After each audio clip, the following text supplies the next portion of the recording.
Welcome to the Praxology podcast, where theology fuels the mission of the church by helping leaders to think biblically, to reflect theologically, and to act missionally.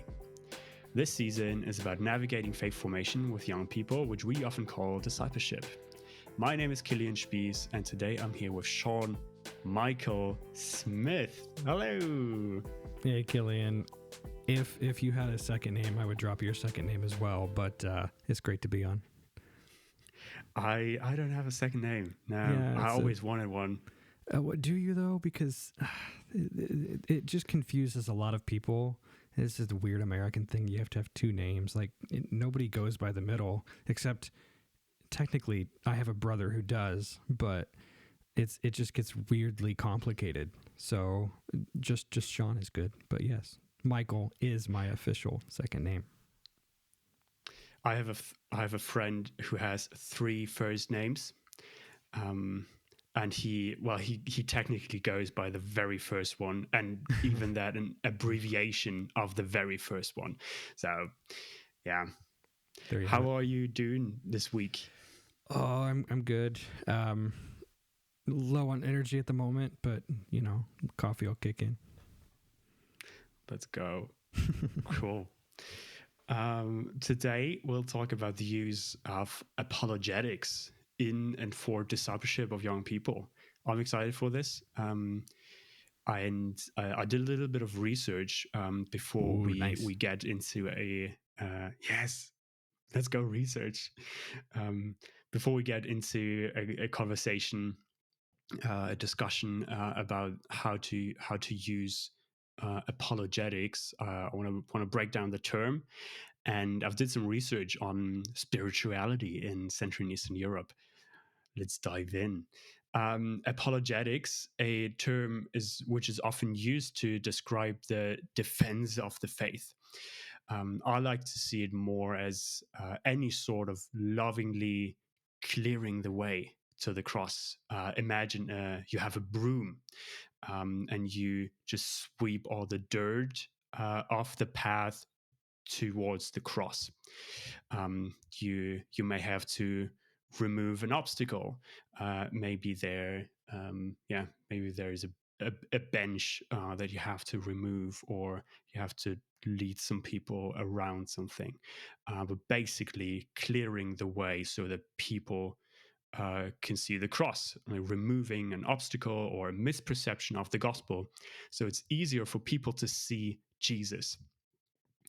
Sometimes that does come with logical argumentation, but first and foremost, I think it is just loving people back into community with God.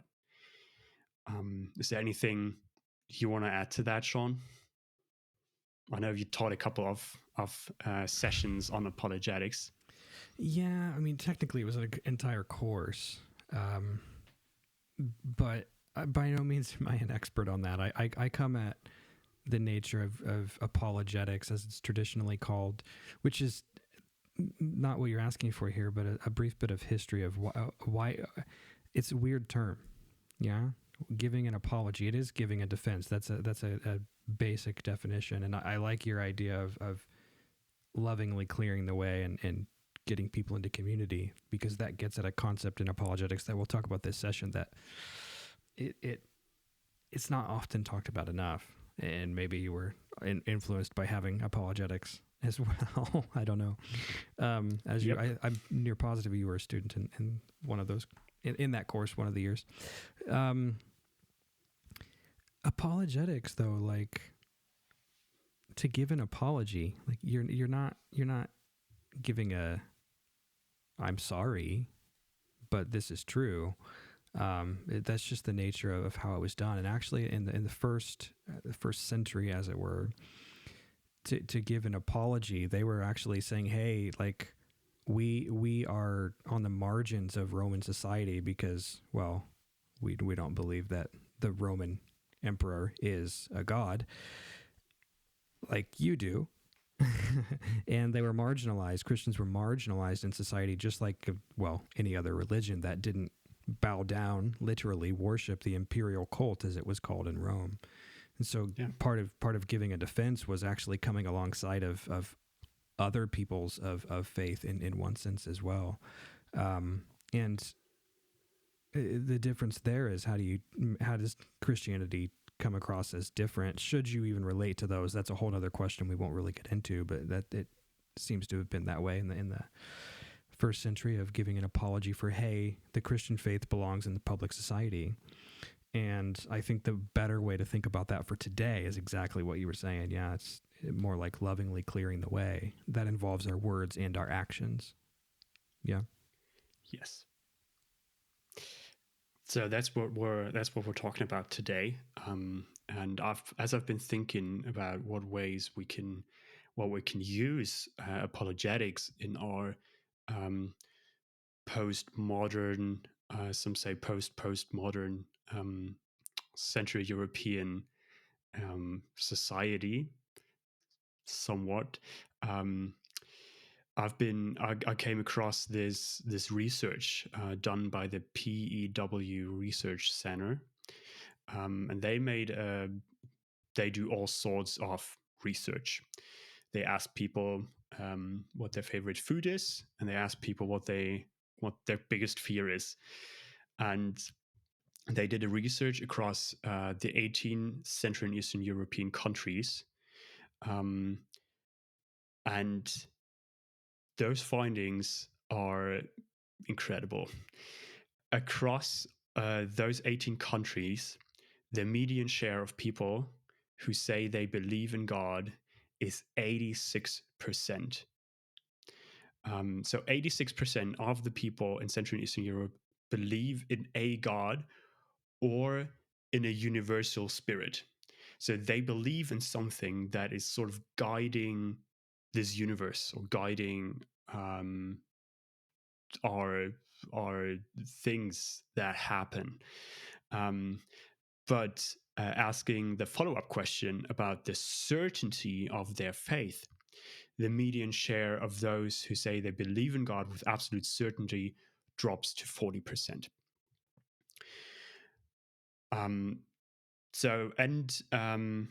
With absolute certainty is 40%, and 46% of people are fairly certain or not too certain in their faith in God. So they believe in something, but they're not quite sure. And when troubles come, or someone questions their faith, they're not very sure. Well, almost half of the people in Central and Eastern Europe. I think just as interesting is that the median share of Central and Eastern Europeans who believe in the evil eye, for those who don't know, I had to do some research as well. The evil eye is a supernatural belief in a curse brought about by a malevolent glare. And it says that 48% of people in Central and Eastern Europe believe in that. Between 14 and while in the research, they divided that into the different countries they asked, and some countries, in some countries it was 14%, and in some countries it was 54% of people who said they believe in magic, sorcery, or witchcraft, and between 11 and 39% of the Central and Eastern Europeans believe in reincarnation. I looked this up and I was shocked. I found that people in my region here in Eastern Germany are either Christian, grew up in Christian tradition, but say they don't believe in God, or they grew up without faith, or they say they are Muslim. I'm pretty sure there's a spectrum in that too. But my understanding was if people grow up without a faith, they don't believe in anything spiritual. I just recently discovered that some people who grew up in the official atheistic Soviet Union and didn't want anything to do with the Christian faith, people still sought spiritual help for healings or guidance. They did some seances to reconnect with the spiritual world, even in an official atheistic part of the world. So this region is often perceived as atheistic, but there is a spiritual culture, no doubt. I wonder how. I wonder now what could be ways of talking about God in those cultures. Some of the people believe there is no God at all, and some believe there is a God, um, which is Jesus, and some of them believe there's a universal spirit. Um, how do we talk to people in that culture, Sean? Yeah, I'm tempted to play around with the phrase God is a universal spirit, but I don't know that that would ultimately be helpful. God has a spirit, is my point, and how God relates generally, but also specifically, is just largely misunderstood, I'll say. But that would take us probably pretty far off the track. I'll just say one thing here, though, of how do we relate to these kinds of cultures? We're moving from the old, I'm thinking of a word here, paradigm, like a way of thinking, to a so-called new way of thinking. But I guess I'm just going to question a little bit whether we're actually having some new thinking here, because Pew Research, you've brought out some really good stuff. What they do in the background, they do great work, but it tends to be more to a market, and so they will survey a lot of people, and it'll be like, answer A, B, C, or D. Do you believe this? Yes, no. And so what they're doing, I'm guessing, I haven't seen all of this, is reporting the data that way. And what you cannot do with that data then is talk about it beyond a percentage. Well, what is the quality? What does that feel like for people? Well, we don't know. We just know how many.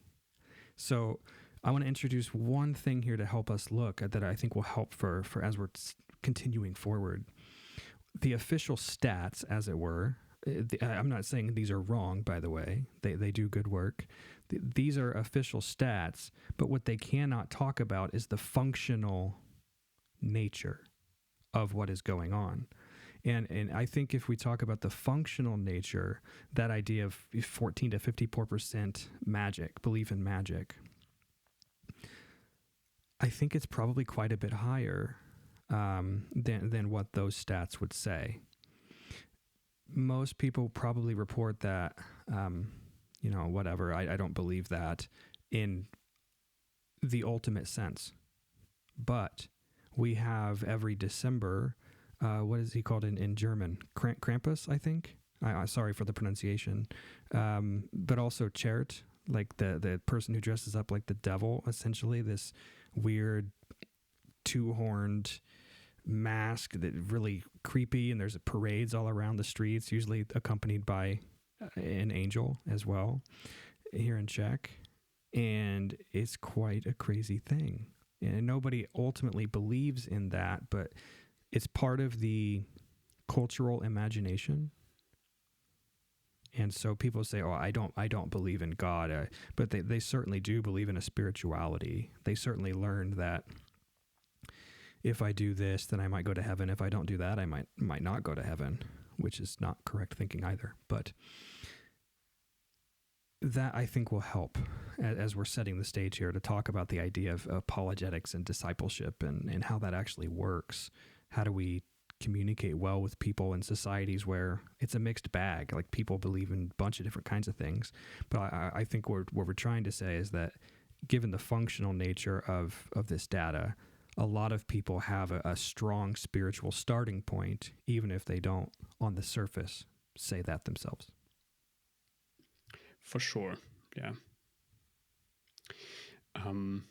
As as someone who's learned about missiology and who's excited about people just being changed by the gospel, um, what do you think? What could a conversation about Jesus look like with someone who is spiritual but in a non-exclusive sense? Um, what would be two or three things that you would claim as important to do or to note having or speaking to someone with that background, having our apologetic lens in mind? We can use one word. I'll use two: relationship and presence. We combine it, relational presence. That's the biggest difference. God's relational presence. How do we gift that to people? It's not our doing, right? God causes the growth. We help water and do these other things, according to the New Testament. So, once more, I come at apologetics in quite a different sense. I mean, the traditional sense is giving a reason for the faith, and it's focused on logic, chronological reasoning, different ways to have an argument, how to win an argument so somebody else can lose. It's not wrong, but that's only part of what's going on, and especially, I think, for Central and Eastern Europe in mind. So bringing in some other disciplines, I suppose we can say, like psychology and counseling, can be very, very helpful, especially when we're trying to give people the presence of God. Like that's the core of what apologetics is actually doing. We're trying to clear stuff away so people can look rightly, so they can see God for who God is. Very, very challenging, and there's logical reasoning built into that, but it's not purely that. I don't think anybody would say, I came to the Christian faith because somebody argued with me, in the sense of like an apologetic debate, not argued and, throwing fists and stuff. I don't think anybody would say that. Almost everybody says, what like a typical story for what I know anyway of young people. I went to a camp, or I was invited to this youth group or something, this weekendovka, or like a getaway for the weekend that a youth group will do. That's what they call them here in Czech, at the the cabin kind of thing. And I saw something there that was different, and I felt like I could belong there. And the only reason that I could think of was they keep talking about this Jesus guy that I thought was the person who gave me gifts at Christmas time, and that was that, right? I didn't, but I believed in it because what are they actually trying to say? We could carry out the illustration, but they're actually trying to say, I came to believe because partly knowledge and partly relationship, seeing other people in action. So if we think of this way, it's actually it's more toward a relational apologetic, but that word can be really, really overused. At the core of what your question is, though, that's just getting to the point here. It's a highly relational mode that we don't forget that people have bodies, right? People are not just their brain. Abstract reasoning, philosophical discussions, I love those.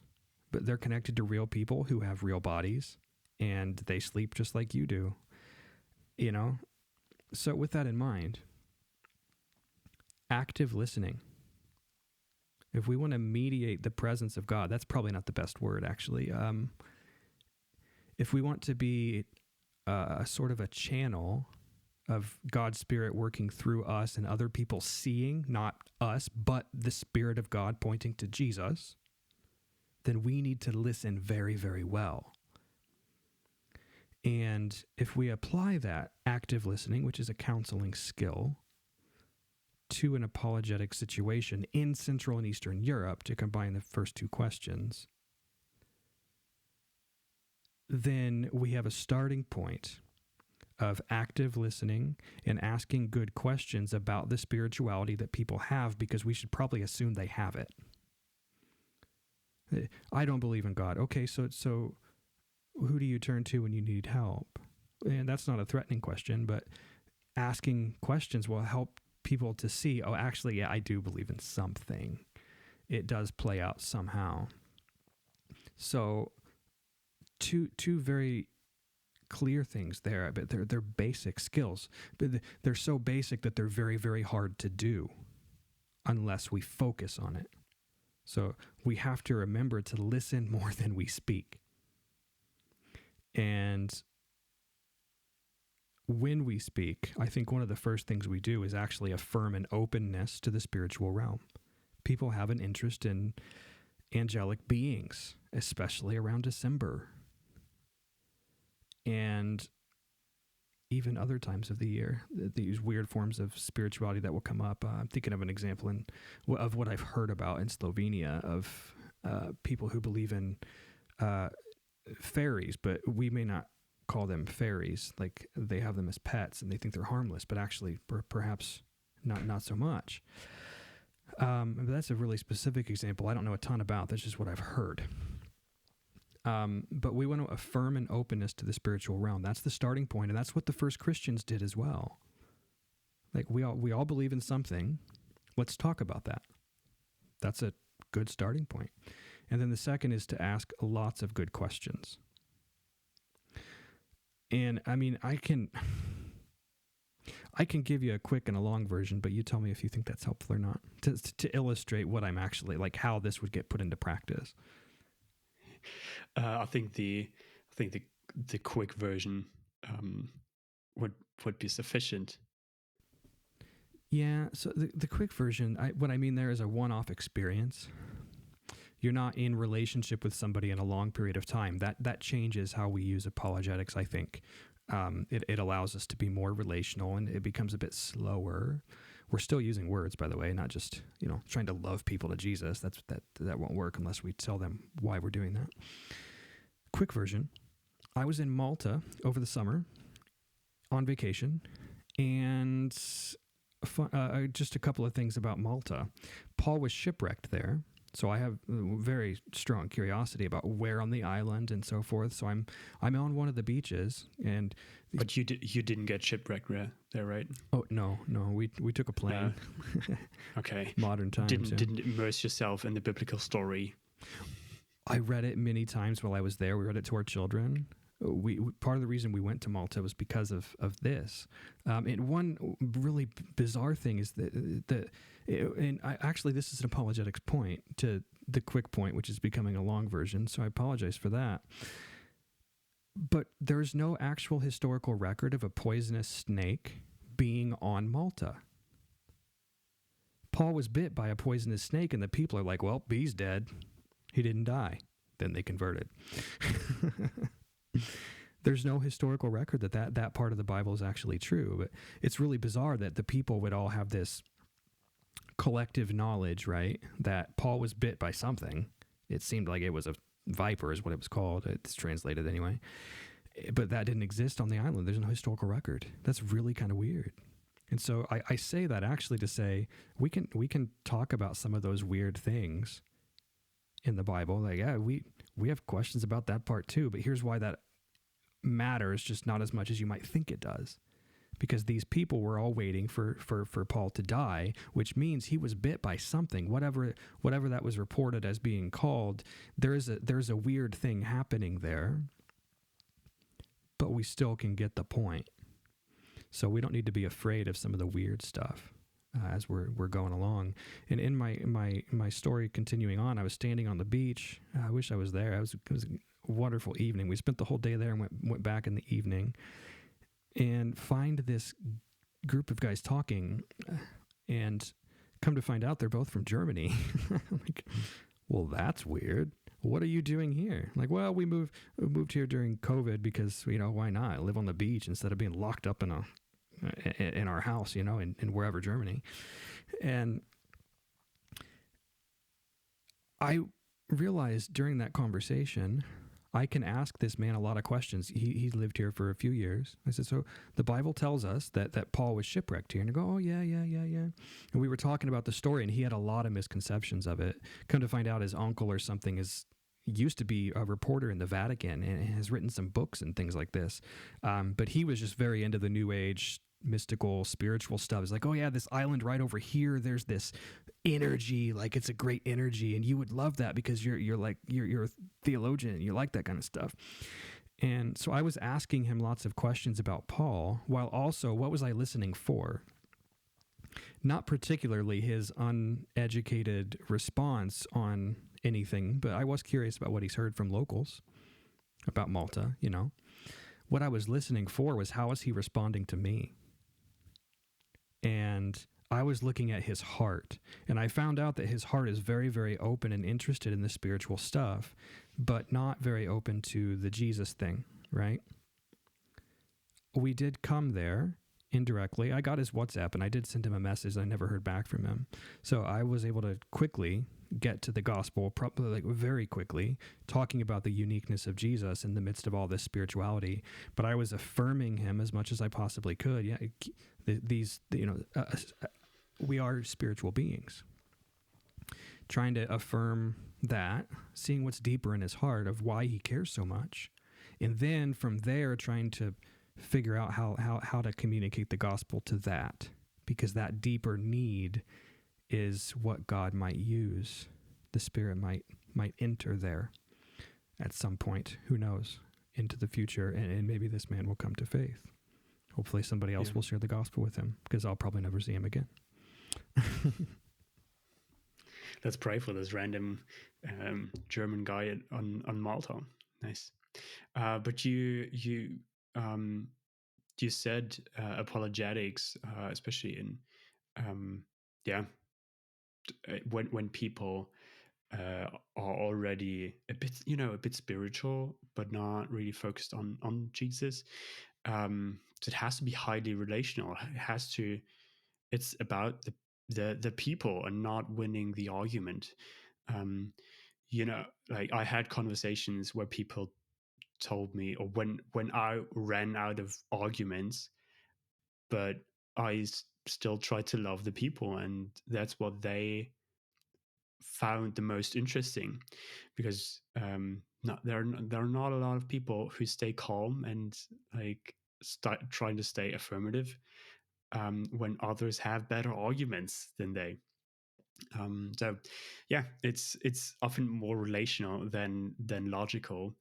And you said you use active listening, trying to get to the heart behind the words of the people, and that is just impressive. Um, yeah, you're trying to figure out where is this person, and what is motivating that person, and how do I speak directly towards that, and yeah, circling around and then hitting it right there with the exactly. truth. Mm-hmm. Yeah, nice.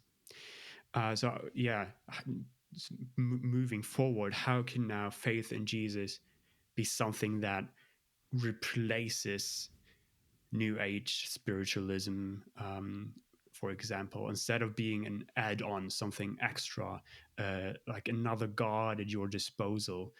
Um, is there maybe a story from the New Testament that comes to your mind when we talk about that? But how can we help people move from this is good, this is good, this is good, to, well, Jesus is the way, the truth, and the life? Yeah. By way of previous question to connect it as well, most people think that Christians just want to prove something. The answer is, of course we do. Right? But we have got to show people that that's not all there is. We don't just care about them saying yes, converting, and then, that's it. So going on the offensive is to have a person leave a conversation where they've heard about God, but they also saw a Christian who was firm in their viewpoint and unwilling to change that Jesus is the way, the truth, and the life, John 14:6. But they leave and they go, that was a different interaction. They actually listened really well, and they actually cared about what I thought. Like, that's the intangible part about the relational piece of apologetics that we want to bring out, because that helps to give the presence of God a life where they can actually conceive of it. So if I take it to, and apologies for not remembering where this comes from, but the unknown God statue, where Paul is in, where is he, in Corinth? No, he's in. Oh, he's in Athens. Yeah, he's in isn't he? Athens. Yeah. He's in Greece, and he, on face value, he's like, "What's going on here?" We're like, I would do the same thing, right? It's just a good research maneuver. I see all these things here. That one doesn't have a name. Why doesn't that one have a name? Can somebody tell me? They were very accustomed to debating, in public sphere. And there's the logic, there's the reasoning. And what we notice is that Paul doesn't seem to, at face value, care about putting God amongst the rest of the lowercase g gods that people believed in, that people had in the Greek pantheon, as it was called. But he actually did care, right? The biggest difference that he says in that passage is that, hey, Zeus, the whatever. I know the Roman one's better than the Greek ones myself from study, but those are just statues. Like, when you need help, that's just a physical thing. It has no life to it. This one here, let me give it a name. And as soon as I put a name on it, Jesus, God, it has a life. And what he was ultimately communicating was, this one's different than the rest because this one has a presence that the rest do not have. Let me tell you about that. And so he was using reasoning, but it was so relational. And what he cared about the most was not winning the argument or somebody going, okay, that one's better than these.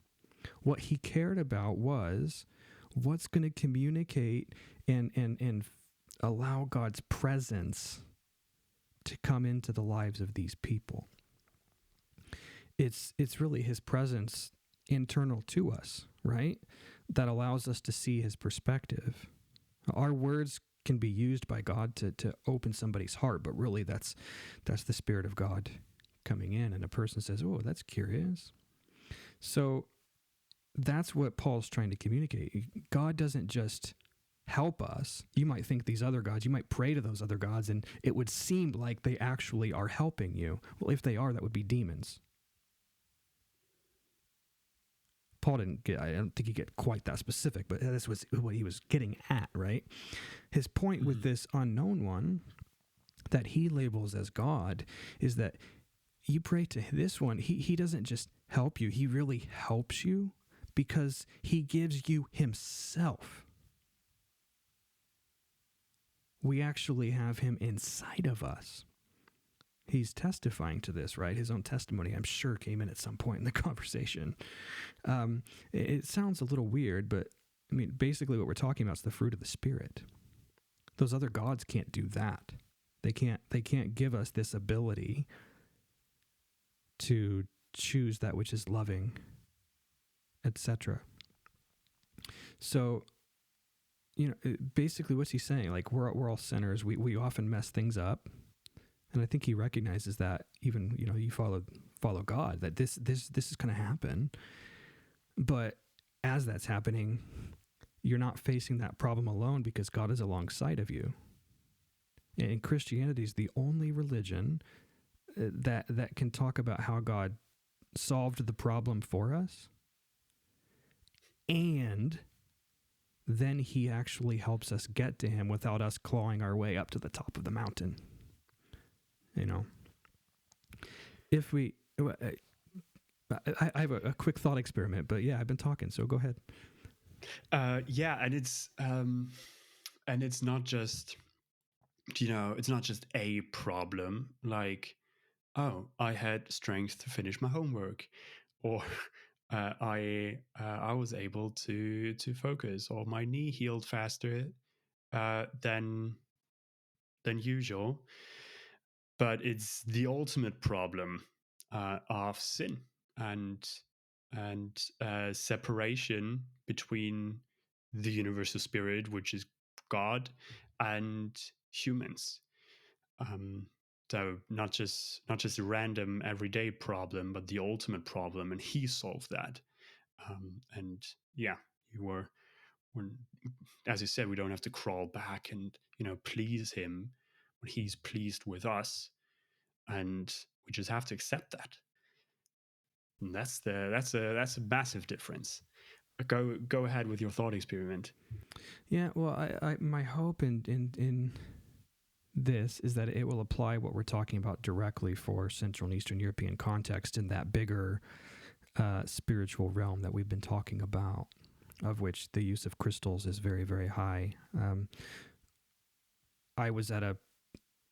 I'll be general. I was at a place this summer where a lot of young people were at, and some of the people there were Christians and some of the people there were not. And at one point, something fell out of someone's pocket. Well, that thing that fell out would be called crystals. Those are caught up in New Age spiritual things, and there's usually I'm not by no means an expert here, but different practices and things that people will do, and they think it gives them the spiritual power. And there's actually a store that sells these. And people, I've never been in this store, but somebody says they have been in there, and they'll, like, there's two different kinds of people. Like, oh, these are cool clothes. I like these clothes. But then there's people who come in, they're like, the crystals and this gives me energy, and I want this kind of power, and that, and all of these kinds of conversations, right? So this stuff happens all the time across Europe. That's why I say that the official stats may not show that. They might show this many people use crystals, but who believes in those more than what that probably says, functionally speaking. This is where, well, that doesn't matter. There's another way to do research that can confirm what they said. Their research was good. The thought experiment applied to this kind of a scenario is that, and this gets Trinitarian, and some people disagree with me here that we should use the Trinity in apologetics conversations. I think we should, because that's who God is. We don't have to get into the whole, like, which metaphor proves God, and God is relational. Here's what happens, right? So these other people believe in what? Crystals and various things.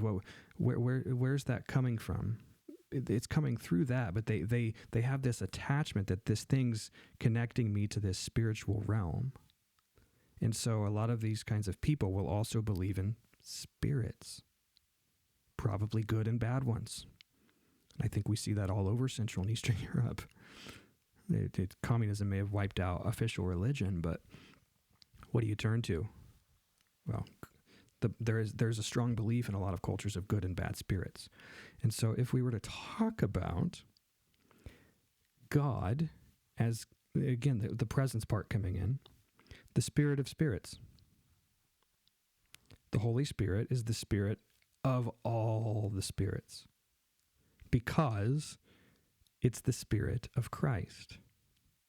So we have the Holy Spirit connected now to the person of the Son, and that gets connected to the Father, because the Father, I'll use a metaphor here from church history, has two hands.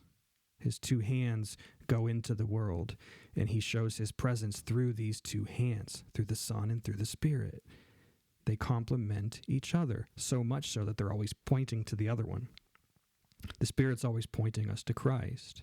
And Jesus says to his disciples, it's better for me to go and the Helper to come. And that just really confuses the disciples, right? Like, your presence right now, like, how can you be closer to me now than, or now, how can you be closer to me then than you are now? I'm talking to you face to face. So these people will believe these things, and that's more for us to know. Maybe we don't have to get into conversation directly about all of those things, but it could be helpful. So it's less about getting people to see that perhaps there's a demon behind the practice. Well, you're using a crystal. Do you believe in the spirit world? Yeah, I do. Okay, so what you believe there, that's a demon. You're following a demon.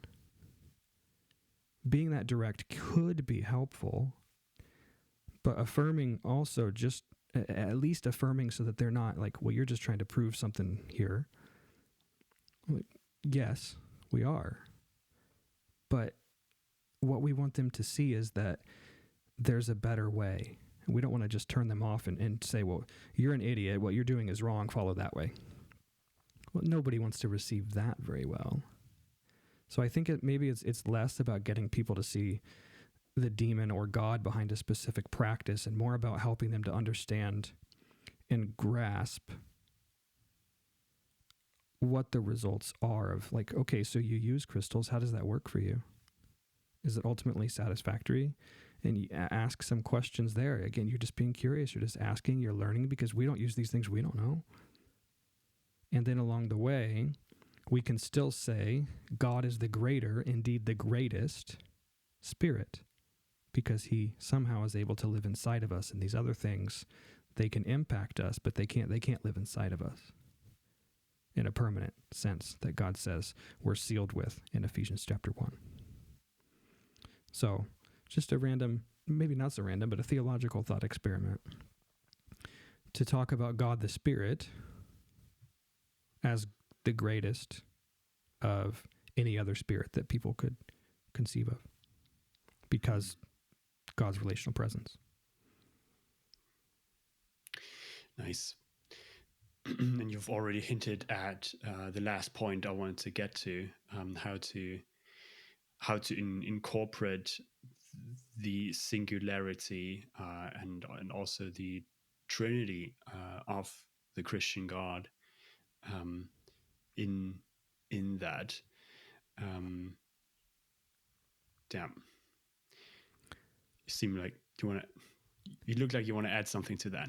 Well, I just would say the point about the Trinity and using that, it can be a bit, it's people don't like to talk about the Trinity because they don't fully understand. And I want to just say that's fine, right? We're never going to fully understand, but it doesn't mean we can't study, learn, and know. The Spirit blows in a direction. Well, he came from somewhere. You felt the wind go across your face, and it came from the left instead of the right. In other words, there are things that we can know about the more mystical side of God through the Holy Spirit. Can we know everything? Absolutely not. But we shouldn't let that stop us from deeper study of some of these things. This is where theology attaches to the Christian life and apologetics. If we're going to give a good defense, it doesn't mean we have to have the absolute right answer to everything. As we're talking about, it's the answer good enough for that person, for God's presence to be revealed and shown, and that is partly done through how you treat that person, how you interact with them, your own demeanor. Are you modeling God to them, even as you disagree?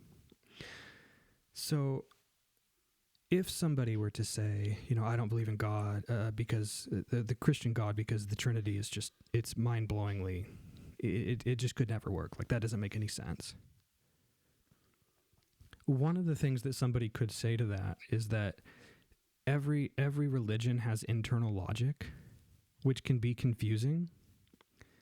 But every belief that is worth having faces the same issue. It can seem circular at some point where it comes back on itself and then just poof, collapses, and well, there's no argument anymore. That doesn't exist. Every belief system has that, and so the real question is that's not a defeater to the Christian faith at all. But then you have Christianity and the broader, world religions competing on public stage in society. What really matters is that you don't have a definitive argument that proves the existence of God, but that you can give the better, it's called an inference to the best explanation in a lot of ways. That's theological classroom speak. It's basically showing how the Christian religion is ultimately better than all of the others because it answers most or all of the questions. So it's not about proving one thing. It's actually about saying, this part's confusing, but if you put it in the whole system of the Christian faith, this is how it works. By the way, this is how it's different than the Islamic God, for example.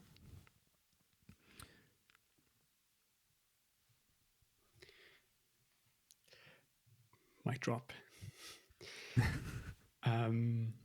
It's so fascinating. I'd love to talk more, but we're reaching the end, and I want us to spend some time summarizing. We talked about quite a bit, and just to make it very short,